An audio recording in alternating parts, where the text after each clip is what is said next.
దేశ రెండో ప్రధానమంత్రి లాల్ బహదూర్ శాస్త్రి జై జవాన్ జై కిసాన్ అనే నినాదం ఇచ్చిండు. అంటే ఈ దేశానికి అన్నం పెట్టే రైతన్న ఎంతనో దేశాన్ని రక్షించే జవాన్ అంతే అన్నట్టు. అయితే ఈ దేశంలో రైతులకు ఎట్లాగో గిట్టుబాటు ధరలు లేవు, అన్నదాత అనే మర్యాద లేదు. మరి కనీసం జవాన్లకైనా గౌరవం ఇవ్వాలి కదా. కానీ ఒక గీడు చూడుండ్రి ఎట్లున్నదో జవాన్లకు ఇచ్చే మర్యాద. अरे देखिए, कम से कम हजारों की मात्रा में कॉकरोच घूम रहे हैं यहाँ. बुरे हाल है इस ट्रेन के. देखिए सर, ये देखिए ऊपर हाल. सर पूरा बारिश बुरिश सब नीचे आएगा इसमें. बिल्कुल ठीक नहीं है इस ट्रेन की कंडीशन.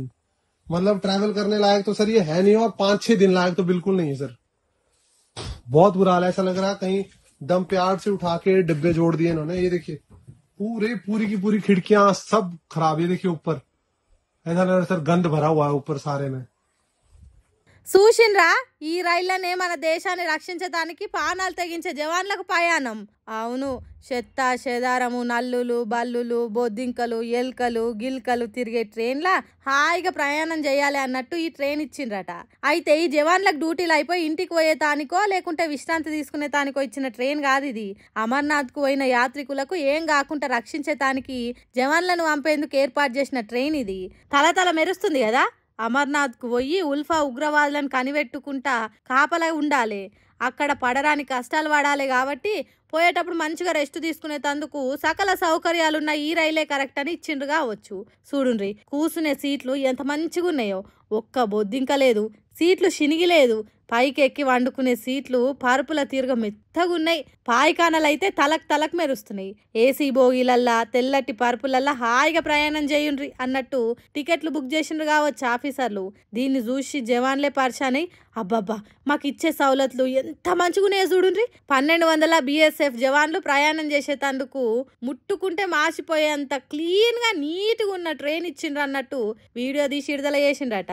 ఇక దీన్ని చూసిన దేశం పబ్లిక్ వారెవ్వా ఇది కదా జవాన్లకు ఇచ్చే మర్యాద. మన బార్డర్ సెక్యూరిటీ ఫోర్స్ అంటే సర్కారుకు ఎంత ప్రేమ ఉన్నదో అర్థమైంది అన్నట్టు మండిపడ్డారట.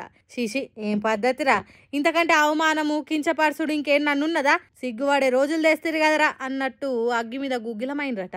ఇంకేమున్నది, సర్కార్కు చెడ్డ పేరు వస్తుందని చదువుకునే పని చేసిండ్రు.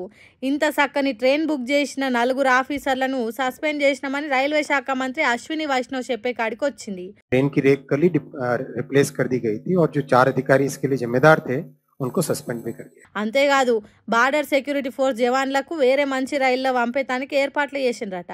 సరే, ఇంత గలీజ్ ట్రైన్ కేటాయించిన వాళ్ళను సస్పెండ్ చేసిండ్రు కావచ్చు, కొత్త ట్రైన్ ఏర్పాటు చేసిండ్రు కావచ్చు. కానీ దేశంలో నడిచే రైళ్లు గిట్లనే ఉండేది. మనుషులు ప్రయాణించే ట్రైన్లు తిరుగున్నదా ఈ రైలు? ఓ దిక్కేమో దేశం అన్ని రంగాలలో దూసుకపోతున్నది, ప్రపంచంలో 5వ ఆర్థిక వ్యవస్థ అని స్పీచులు దంచుతున్నారు.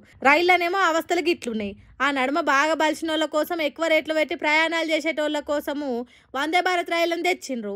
1000 రూపాయలు టికెట్లు పెట్టి ప్రయాణం చేసేటోళ్ళే దేశం పబ్లిక్ అన్నట్టు వాళ్ళ కోసం వందే మాతరం షురువు చేసిండ్రు. ఇదే సామాన్య జనానికి మాత్రం గిసొంటి రైళ్లు నడుపుతురు. 4 ఆఫీసర్లను సస్పెండ్ చేసుడు కాదు, ఇసొంటి రైళ్లు దేశంలో నడుపుతున్నందుకు సిగ్గుపడుండ్రి. దేశం అభివృద్ధిలో దూసుకపోతున్నదని ప్రపంచానికి చెప్పుడు కాదు, ఇక్కడి జనాలకు మంచి సౌలతులు కల్పించుండ్రి అని కామెంట్లు పెడుతుర్రు. ఈ రైళ్ల వ్యవహారం చూసిన కొందరు దేశం పబ్లిక్ ఇప్పుడు కేసీఆర్ సంతానంలా కొడుకు కంటే బిడ్డ మీదనే ఎక్కువ ప్రేమ ఉంటదని అంటారు. అందుకే ఎంపీగా ఓడిపోయినా ఎమ్మెల్సీని చేసిండు అని కూడా అంటారు. ఏదన్నా కావాలని కవిత పట్టుబడితే తప్పకుండా ఇస్తాడట కేసీఆర్.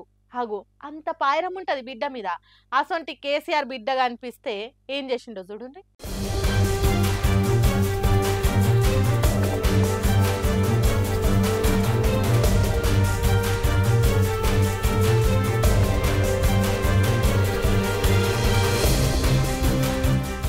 చూసిండ్రా, కేసీఆర్ లిఫ్ట్ల నుంచి బయటికి వెళ్ళినప్పుడు కవిత ఎక్కడున్నదో దూరంగా మెట్లకాడ ఒక్కతే నిలబడి చూస్తున్నది.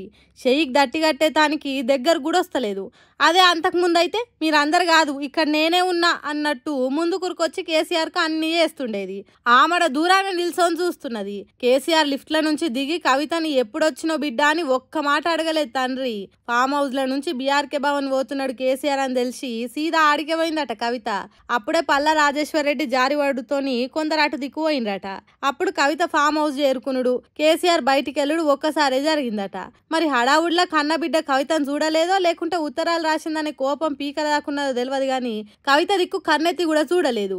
బయటికి వెళ్తుంటే కేసీఆర్ బట్టి బీఆర్ఎస్ లీడర్లు ఉన్నారు కానీ కన్న బిడ్డ కడకే ఉండిపోయింది. ఇక్కడ వీడియోలో కూడా గట్లనే ఉన్నది, ఎడమొహం పెడమొహం అన్నట్టు.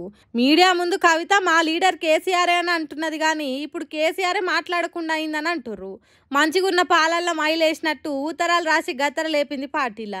నవ్వేటోన్ ముంగట్నే బొక్క బోర్ల పడ్డట్టు చేసిందనే కోపం ఉండి ఇట్లా చేసిండు కేసీఆర్ అని అంటుర్రు కొందరు. మరి అంతే కదా, ఏదున్న పార్టీలో తక్లీఫ్ ఉంటే తండ్రి కాడికి పోయి కూర్చొని మాట్లాడితే అయిపోయే పని. కానీ ఉత్తరాలు రాసుడు, అవి బయటికి లీక్ అవుడు, లేని తలకాయ నొప్పులు వచ్చుడు కేసీఆర్కు ఇష్టం లేని పనులాయే. అందుకే గౌరాల బిడ్డ మీద కాసింత గుర్రు మీద ఉన్నాడు అని అంటుర్రు.